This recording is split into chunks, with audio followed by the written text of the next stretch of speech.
give you a little simple formula for goal setting. Okay? We take 2.5 hours on the weekend for the whole 10-year plan. We don't have time for that tonight. But let me get you started with a little simple formula Mr. Schoaf gave me. And maybe this will be helpful. First of all, I've divided goals into 2 parts. First is long range. Long range goals. That's your dreams. Your dreams for the next 3, 5, 10, 20, 30, 40 years. Actually, the rest of your life. Your dreams. You've got to keep dreaming. Ronald Reagan, president, said to the joint session of Congress a few weeks ago, "The Republic is a dream. And if we don't keep dreaming, we will lose the Republic." Your better future is a dream for yourself and for your family. Where do you want to go? What do you want to do? What do you want to be? What do you want to see? You've got to dream dreams. There's a Bible phrase that says, without dreams and visions, people perish. You've got to have something to go for that inspires the heart and the soul. Dreams. From the children of Sanchez, it says, take the crumbs from starving soldiers, they won't die. Take the bread from hungry children, they won't cry. But without dreams, we all will die. You've got to dream. Don't lose your dreams for yourself, for your future, for your family. The dreams of love and enterprise and travel and doing things, becoming something unique on your journey here. Don't lose your dreams. Do some dreaming. That's long-range goals. You've got to have those. So that's number 1. Here's the second part of goals, short range. Short-range goals. That's your goals for tomorrow, this week, this month, this year, the immediate future. We call these confidence builders. Because if you set up something short-range, go for it, get it, latch onto it, work hard, accomplish it. That starts building your strong feelings to go for your dreams. Now, I've divided goals into 3 categories. Here they are. Number 1 is economic. That's your goals for money, income, business, profits, production. Economics. Make sure you've got your economics well planned. Economics plays a major role in everybody's life. Economics is major, which means it ought to be meticulously well planned for tomorrow, this week, this month, this year, long range. What if you asked somebody tomorrow if you could see their meticulously well-planned list of economic goals? What would they probably say?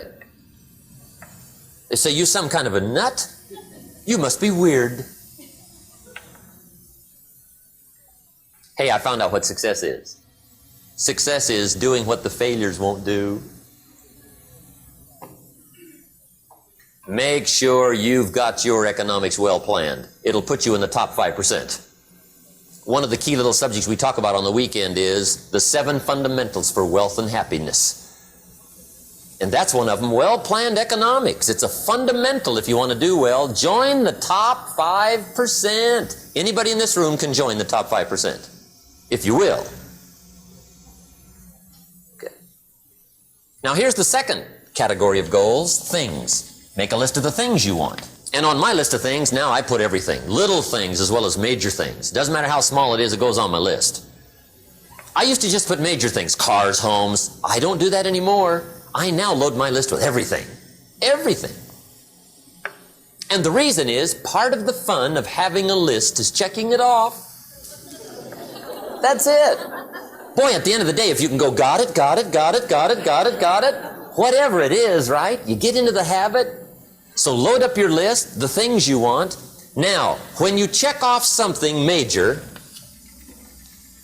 celebrate. That's an important point to make. Celebrate your achievements. Live it up. Have a party when you reach something you've worked for a while. See, we all grow from 2 experiences. One is called the pain of losing. The other one is called the joy of winning.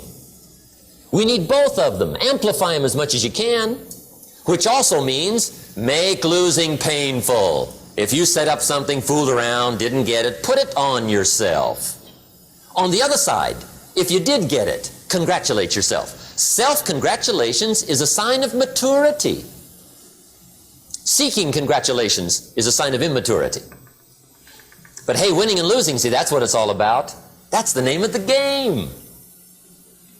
Now, some people lead such mediocre lives, at the end of the day, they don't know whether they're winning or losing. They got no clue. Guy's just going through the day with his fingers crossed. There's a better way. Okay, here's the third category of goals. Personal development.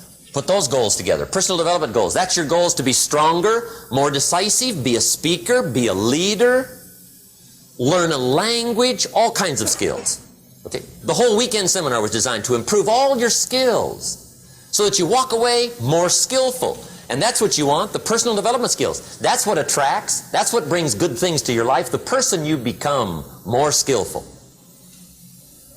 Now, this is quite a package to work on. Economics, things, personal development. For tomorrow, this week, this month, this year, long range. Okay, that'll get you started.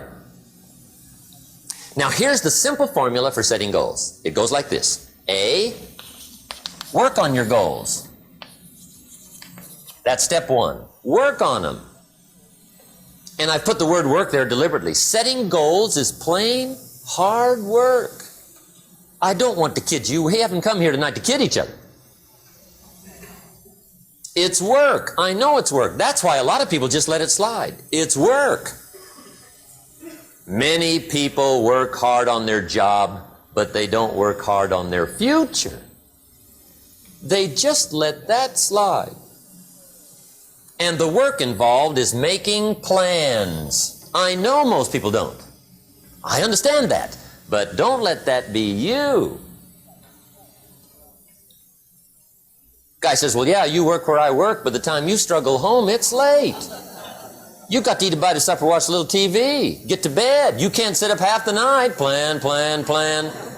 And the guy's behind.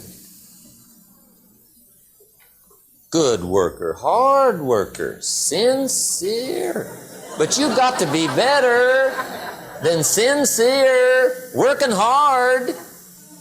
You got to be better than a good worker. You got to be a good planner. Somebody once wisely said, the people who fail to plan are planning to fail.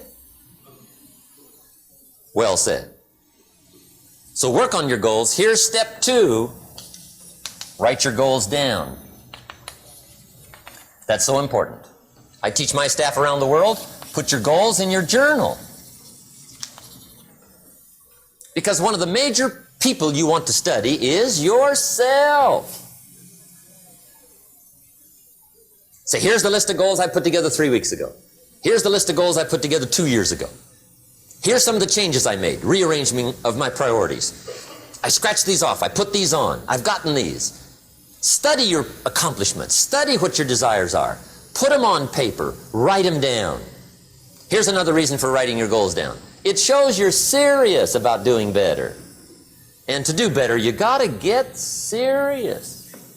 You don't have to be grim, but you must be serious. Everybody hopes things will get better. Everybody hopes. Poor people hope. That ought to tell you something.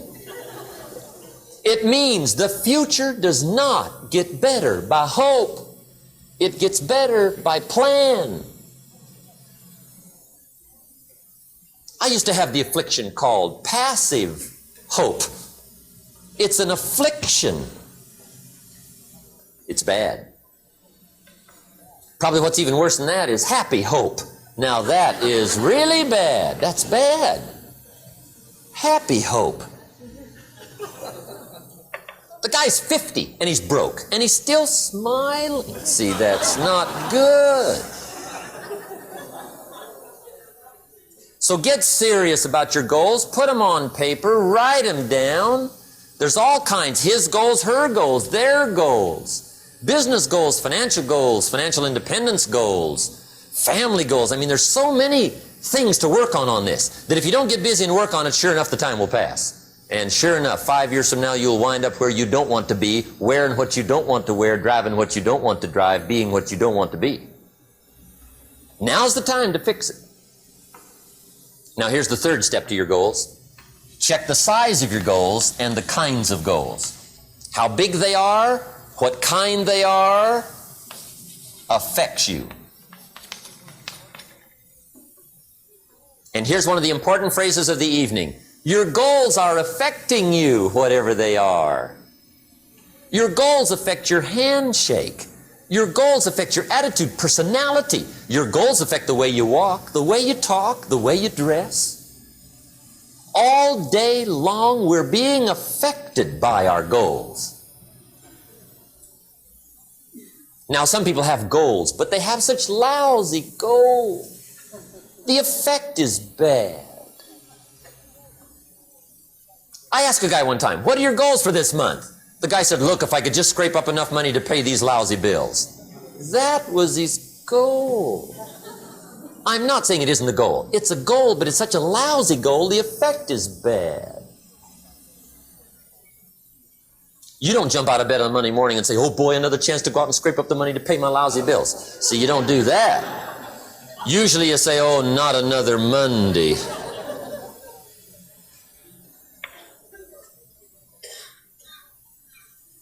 And some people have so given up on life, they have joined the thank God it's Friday club. How sad. Surely those are the same people, when life is over for them, will say, thank God it's over.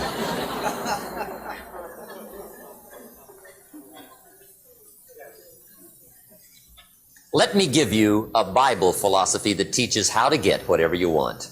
That's the title of the next set of notes. How to get whatever you want. From the Bible.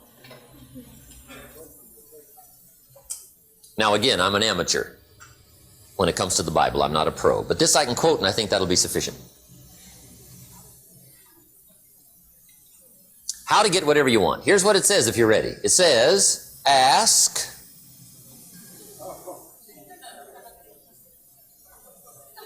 That's it.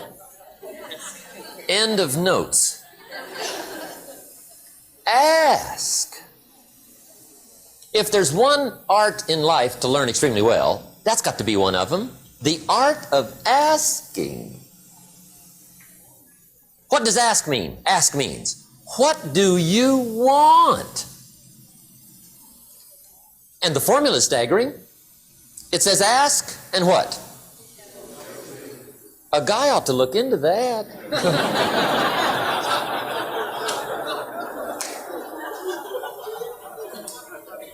He says, yeah, but you work where I work, by the time you struggle home, it's late. You got to eat a bite of supper, watch a little TV, get to bed. You can't sit up half the night, ask. And the guys behind. See, you've got to be better than a good worker. You've got to be a good asker. Now, let me give you 3 key points on asking and receiving. This can do it. Number 1, asking is the beginning of receiving. Asking starts a unique process, mental and emotional. I don't even know how it works. All I know is it works. It's like pushing a button and all this machinery starts working. I don't know how. It just works. There's a lot of things you don't need to know how. Just work them. Some people are always studying the roots. Others are picking the fruit. I mean, it depends on what end of it you want in on. Asking is the beginning of receiving, so start the process. Here's number 2. Receiving is not the problem. Receiving is automatic. Now, if that's true, receiving is not the problem, what's the problem? Failure to ask might be one of your major problems. I don't know. Check it out. The guy says, oh, now I see it. I got up last year and hit it every day, but there's not a scrap of paper with my goals on it. Good worker, poor asker. So you got to change that. Here's number 3. Receiving is like the ocean. There's plenty, especially in California. It's like an ocean here.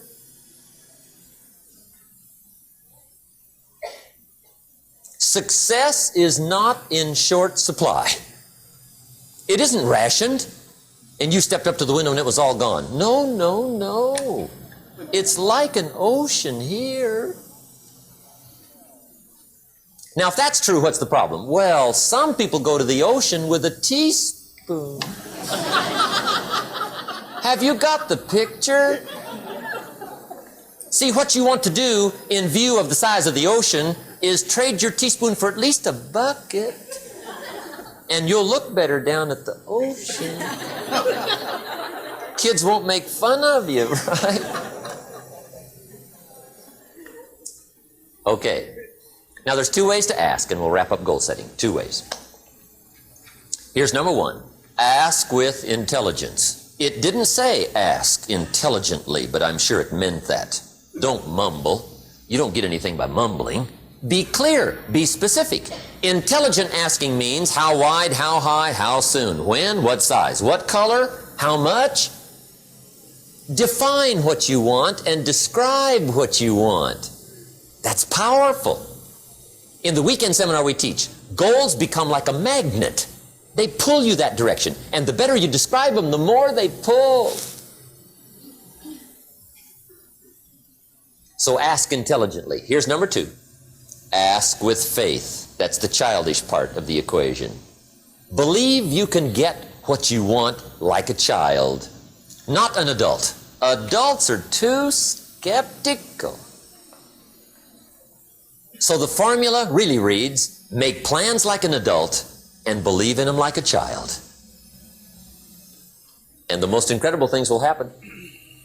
Just try it for 90 days. Just try it. You can always go back to the old ways. Just try it, just 90 days, 90 days.